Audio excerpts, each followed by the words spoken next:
এমনিতেই মাছের থেকে শুটকির বেশি দাম, তার উপর আমার মতো ভর্তা পাগল মানুষদের জন্য শুটকির দাম আরো বেড়ে যাবে। লম্বা লম্বা লোটে মাছের শুটকিগুলোকে ছোট করে কেটে পানি দিয়ে ভিজিয়ে রেখেছি। এরপর কড়াইয়ে সামান্য পরিমাণ তেল দিয়ে শুকনো মরিচ একটু লাল করে ভেজে নেব। সেই কড়াইয়ে দিয়ে দিচ্ছি রসুন আর পেঁয়াজ কুচি। এবার এটাকে ভালো করে ভেজে যখন একটু লাল লাল হয়ে আসবে তখন কিন্তু নামিয়ে নিব।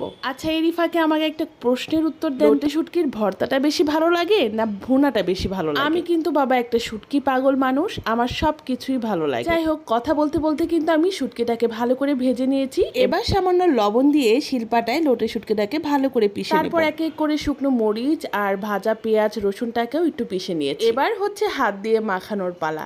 এ পর্যায়ে এসে আমি কাঁচা সরিষার তেল কিছুটা যোগ করে দিচ্ছি। এই ভর্তাটা দিয়ে গরম ভাত খেতে যে কি ভীষণ মজা হয় সেটা আর বলার অপেক্ষা রাখে না। আর এই গরম ভাতের সাথে ভর্তা মাখানোর পরে লেবুর রস দিলে কিন্তু স্বাদটা আরো দ্বিগুণ হয়ে যায়।